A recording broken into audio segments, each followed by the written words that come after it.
का आशीर्वाद हम सब लोगों को मिल रहा है। कृपया पधारें और अपने उद्बोधन प्रदान करें।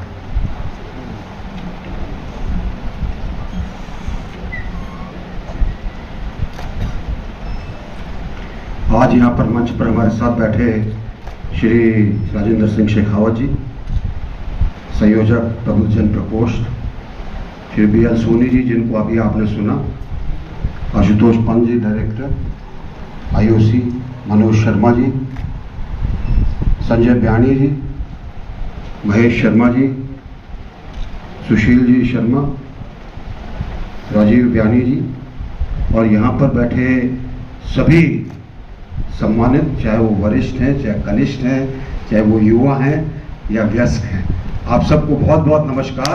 आप सबका बहुत बहुत धन्यवाद। कुछ देर पहले मैं राजेंद्र जी से बात कर रहा था और यहाँ पर भी हॉल में ऐसे लग रहा कि बड़ा गंभीर माहौल है, तो थोड़ा माहौल को ठीक करने के लिए आपको अशोक चक्रधर जी की एक 4 लाइन आपको बताना चाहता हूँ। किसने नाम सुना अशोक चक्रधर जी का? जी। अच्छी कविता करते हैं ना? अच्छी। जिन्होंने ये सुनी है कविता वो बोलना मत, जिन्होंने नहीं सुनी है वो सुन लेना। एक दिन एक बकरी अपने बच्चे को घुमाने निकली, दुनिया दिखाने निकली। बच्चे ने कहा माँ जंगल भी दिखाओ। पहले ठिठकी, फिर उसको जंगल में लेकर चली। कहीं उसको खरगोश नजर आया, कहीं हिरन नजर आया। थोड़ी और दूर गई तो रुक गई। बच्चे ने कहा माँ क्या बात है? उसने कहा बेटा जंगल के अंदर शेर रहता है, वो हमको ही खाता है। उसने कहा कि अभी तो कोई नहीं दिख रहा है, चलो थोड़ा सा और आगे चलते हैं। थोड़ा आगे चली तो उसको झाड़ी में कुछ आहट सुनाई दी, रुक गई। बच्चे को अपने नीचे बिठा लिया और वहां झाड़ी में से शेर निकल कर आया। शेर धीरे धीरे बकरी की तरफ बढ़ा, थोड़ी दूर रुका और बच्चे को इशारे से उंगली करके ऐसे बुलाया। बच्चा सहमा सहमा शेर के पास गया। शेर मुस्कुराया और बोला, हे बकरी कुल गौरव, हे बकरी कुल गौरव,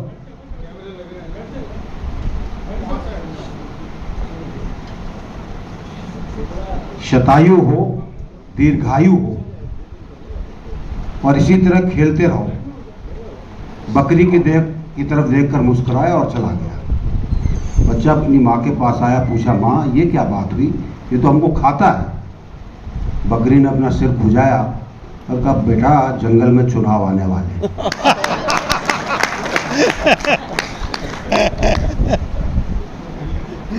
आज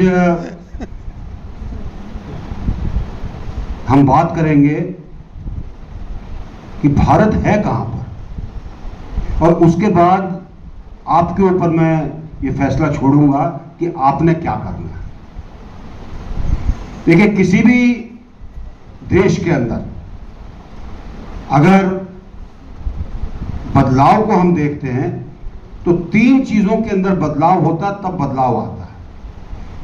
पहला है उस देश की आर्थिक स्थिति क्या है, दूसरा है वहां की राजनीतिक स्थिति क्या है, और तीसरा है वहां की सामाजिक स्थिति क्या है।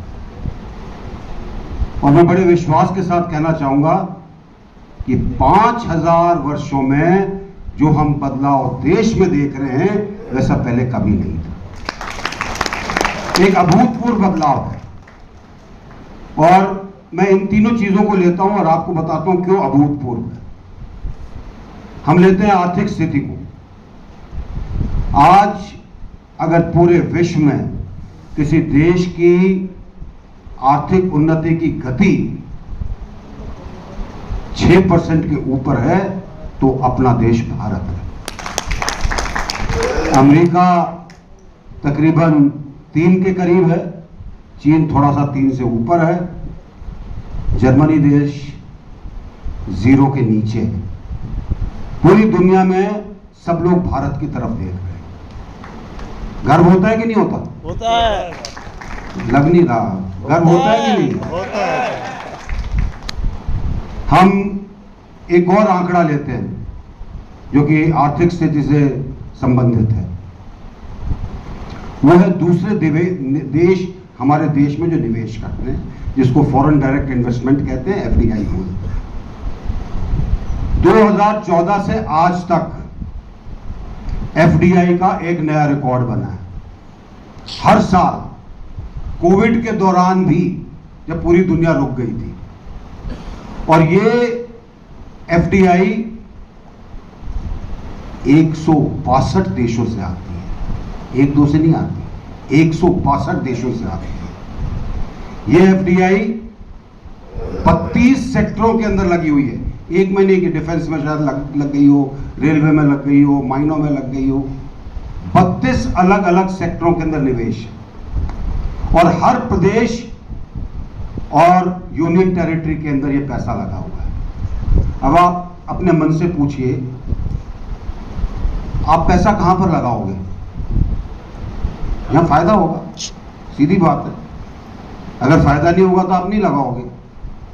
तो 162 देशों को लगता है कि उनको फायदा भारत में पैसा लगाने में, और हर साल ये पैसा ज्यादा लगता है। 162 देशों को अपने देश भारत पर विश्वास है।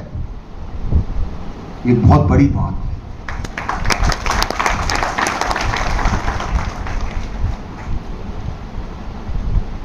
अगर आप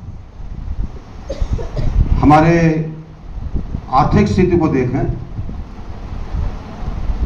इन 14 सालों में जो कायाकल्प हुआ है वो अभूतपूर्व है। चाहे सड़क हो, चाहे राजमार्ग हो, चाहे रेलवे हो, चाहे हवाई अड्डे हो, आप किसी भी चीज को उठाकर देख लीजिए। चाहे माइनिंग का सेक्टर हो, चाहे निर्यात हो, चाहे आयात हो, इनका भी अगर आप आंकड़ा लेंगे तो आपको विश्वास होगा कि जो 162 देश हम पर विश्वास करते हैं वो सही में विश्वास करते हैं। मैं एक चीज को और लेता हूं, वो है डिजिटल इंडिया, जो कि प्रोग्राम 2015 में 2016 के अंदर शुरू हुआ। और इसके अंदर क्या हुआ है? 5G का हम नाम सुनते हैं। पूरी दुनिया में सबसे तेज, यानी कि सबसे कम दिनों में इसको ज्यादा से ज्यादा देश के हिस्से में रोल आउट करने का काम भारत में हुआ है। पूरी दुनिया में कोई देश हमारे मुकाबले में नहीं। आज जितने लोग मोबाइल इस्तेमाल करते हैं और जितने हमारे यहाँ मोबाइल बनकर निर्यात होते हैं, शायद इससे ज्यादा दुनिया के अंदर कहीं नहीं है। हमारे यहाँ डेटा, जो कि अगर आप 2014 से पहले का अगर आप देखें आंकड़ा, आज आपको कम से कम 2500 रुपए की बचत है जितना आप डेटा इस्तेमाल करते हैं। और पूरी दुनिया में अगर आप अमेरिका को और चीन को मिला लें, उनसे ज्यादा डेटा हम इस्तेमाल करते हैं। गांव-गांव चले जाइए आप, सब फेसबुक के ऊपर, सब व्हाट्सएप के ऊपर। हालांकि व्हाट्सएप पे दुष्प्रचार भी होता है, पर है व्हाट्सएप पे। जितने दुनिया के अंदर डिजिटल ट्रांजैक्शन होते हैं, उसका 60% भारत में होता है। यह हमारी ताकत है और जरूरी है कि हम इस ताकत को पहचानें। हम अगला पहलू लेते हैं, राजनीतिक स्थिति। जो स्थिरता हमको 2014 के बाद मिली है, इससे पहले नहीं थी। अपने मन के अंदर सोचिए। और ये स्थिरता है किस तरीके से सरकार काम करती है, किस तरीके से अलग अलग, और अभी मैं केंद्र की बात कर रहा हूं, मैं स्टेट की बात नहीं कर रहा हूं। प्रदेश के अंदर आपको शिकायत हो सकती है, जो कि पिछली सरकार से थी आपको, और इसीलिए आपने सरकार बदल दी। मैं केंद्र की बात कर रहा हूं। जिस तरीके से सरकार चलती है, जिस तरीके से गरीबों की परवाह होती है, जिस तरीके से समाज के सब वर्गों की परवाह होती है, ऐसा पहले कभी नहीं हुआ। किसान को, चाहे उसकी किसान सम्मान निधि हो, किसानों के छोटे छोटे शिकायत सुनने को मिलती हैं, कुछ सही हैं, कुछ और ज़्यादा फायदा लेने के लिए हैं। लेकिन कहाँ किसने सोचा था कि किसान को भी पेंशन मिल सकती है? कहाँ किसने सोचा था कि जिनको 100 रुपये या 200 रुपये पेंशन मिलती है वो एकदम से 1000 हो जाएगी, या जो सब्सिडी का पैसा आता है सीधा आपके अकाउंट में जाएगा, कहीं बीच में रुकेगा नहीं। 200 करोड़ से ज्यादा लोगों को वैक्सीन लगा, जो कि भारत में निर्मित था, और हमने 90 और देशों को दिया, जो आज हाथ जोड़कर सब जगह कहते हैं कि हमारे लोग अगर बचें तो भारत के कारण बचें।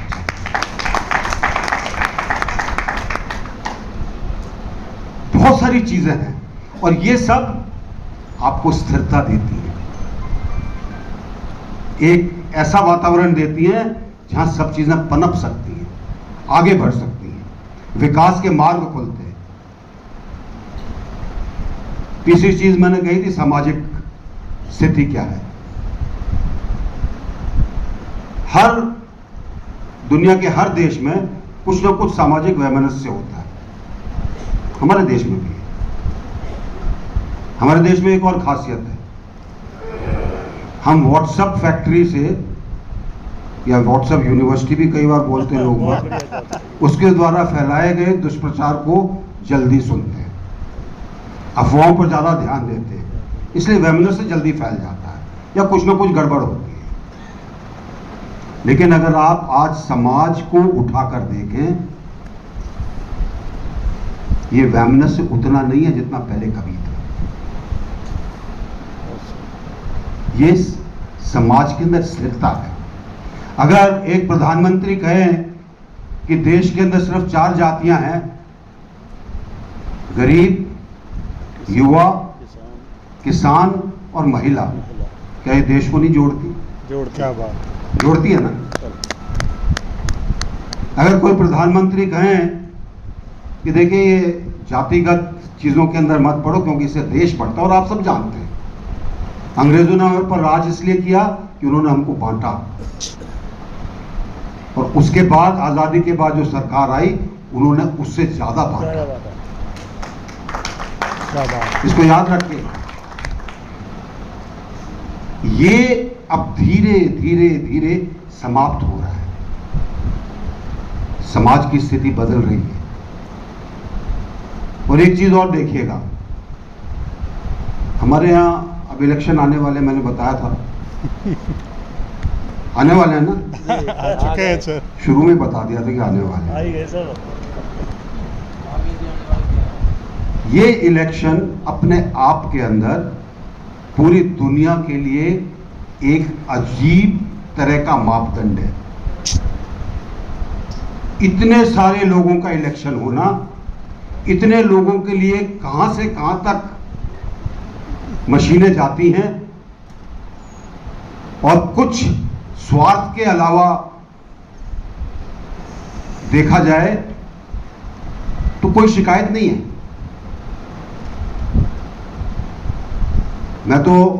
मैंने पहला इलेक्शन देखा 2014 में, मुझे नहीं पता था कि मशीन का क्या कैसे होता है, लेकिन उसको देखने के बाद मुझे दृढ़ विश्वास हो गया कि इससे ज्यादा निष्पक्ष इलेक्शन कहीं नहीं हो सकता। और हमारी इसकी इलेक्शन कंडक्ट करने की काबिलियत क्या है, जो मापदंड के लिहाज से जो बोला जाता है, ये 6 सिग्मा है, इससे बड़ा कोई नहीं हो सकता। हमारे इलेक्शन अमेरिका से भी अच्छे हैं, बाकी सब देशों से अच्छे हैं, और ये देश को स्थिरता देता है, लोकतंत्र को स्थिरता देता है, और ये जो बदलाव हैं ये देश को आगे लेकर जाते हैं, ये याद रखिएगा। इसलिए जरूरी है कि हम इन बदलावों को, जो अच्छी चीजें इसमें से निकल कर आ रही हैं, उनको अपनाएं और इनको आगे लेकर जाएं। ताकि आगे आने वाली पीढ़ी का फायदा हो, आगे आने वाले युवा वर्ग को और अच्छा मिले। और देश जिस राह पर प्रधानमंत्री जी ने एक लक्ष्य रखा है कि हम 2047 तक विकसित राष्ट्र बने, वो पक्का बनेंगे।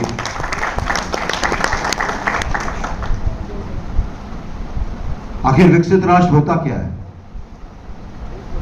विकसित राष्ट्र वो है जिसके अंदर हर चीज सुनियोजित हो, जिसमें सब लोगों के लिए मूलभूत सुविधाएं मिलती रहे, जिसमें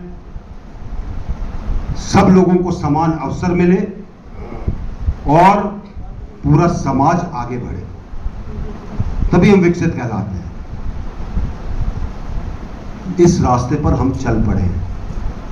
अब जरूरी है कि इस रास्ते को जो हमने अपनाया है उसको ऊपर हम इस तरीके से चलें ताकि हम उस लक्ष्य तक पहुंच सकें जहां हमको पहुंचना चाहिए, ताकि हम विकसित राष्ट्रों की श्रेणी में।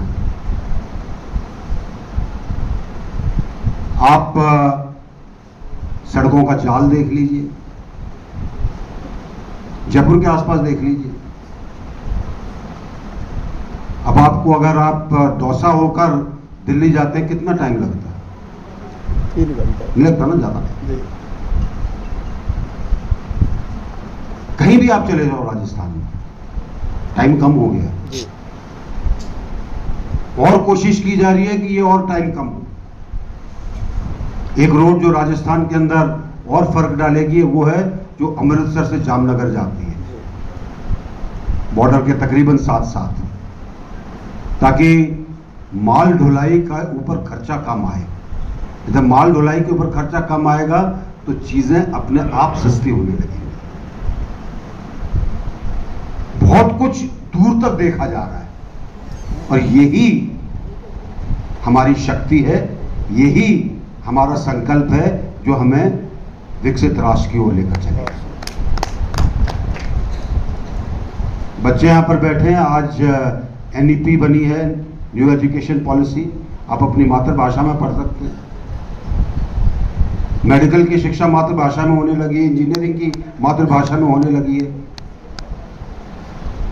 ये बदलाव किसी ने सोचा नहीं था पहले, और इसीलिए जब हम आगे की तरफ देखते हैं तो इसका जो फर्क आएगा वो साफ दिखाई देता है कि हम कैसे आगे बढ़ते जाएंगे, कैसे हम आगे चीजें करेंगे। और सोनी जी ने बिल्कुल सही बोला था, आज आपके पासपोर्ट की कीमत है। पहले कोई नहीं हमसे पूछता था, आज जब अपना नीला पासपोर्ट लेकर जाते हैं, इंडिया के है ना, इस तरह आ जाएगी। कीमत है। आज सरकार ने लोगों के अंदर विश्वास डाला है कि अगर आप कहीं फंस गए हम आपको वहां से निकाल कर ले आएंगे। यमन में हमने 7,000 लोगों को निकाला, 5,000 भारतीय थे, 2,048 देशों के थे। सब बढ़िया। और मुझे अच्छी तरह से याद है, जिबूती के अंदर अमेरिका के जो एम्बेसडर थे वो मेरे पास आए, बोले जनरल साहब हमारे लोगों को भी निकाल दीजिए क्योंकि हम वहां जाने की हिम्मत नहीं कर सकते। आप सूडान ले लीजिए, आप अफगानिस्तान ले लीजिए, आप किसी जगह पे उठाकर देख लीजिए, आप यूक्रेन ले लीजिए, 22,000 बच्चे निकल कर आए और बड़े सुनियोजित ढंग से उनको निकाला गया। एक समय तो ऐसा आया था जबकि सूमी के अंदर जो बच्चे फंसे हुए थे बिल्कुल पूर्वी सीमा पर, बड़ा मुश्किल था उनको निकालना। यूक्रेन ने ट्रेन दी, रूस और यूक्रेन ने थोड़ी देर के लिए लड़ाई रोकी और हम बच्चों को निकाल पाए। गर्व होता है कि नहीं होता? खूब होता है सर। और जो बच्चे आए, मैं कह सकता हूं कि भाईबंदी नहीं की किसी के साथ। बहुत फोन आते थे मुझे कि ये हमारा बच्चा जरा जल्दी भिजवा दो। मैंने कहा भैया जो पहले आया वो पहले जाएगा, जो बाद में आया वो बाद में जाएगा। और हमने बच्चे ही नहीं निकाले, उन्होंने कुछ वहाँ पे पालतू जानवर भी रखे थे, वो भी निकाले। ये बदलता हुआ भारत है और इस बदलते हुए भारत में हमारे युवा वर्ग का योगदान होना चाहिए और उनके जो अभिभावक हैं उनका मार्गदर्शन होना चाहिए ताकि ये बदलता हुआ भारत वाकई में बदल जाए। कर सकते हैं ऐसा? कर सकते हैं? कर सकते हैं। इतनी आवाज से तो कुछ नहीं होगा, मेरे सामने तो जोर से बोल दूं, बाद में मत बोलना। कर सकते हैं? कर सकते हैं। तो इन्हीं शब्दों के साथ इन बातों को ध्यान में रखिएगा। समय आने पर वो बटन दबाइएगा जो आपको इस मार्ग के ऊपर लेगा। बहुत बहुत धन्यवाद। जय हिंद। अब की बार मोदी सरकार। बहुत बहुत धन्यवाद सर। बहुत भारतीय जनता पार्टी के राजस्थान प्रबुद्धजन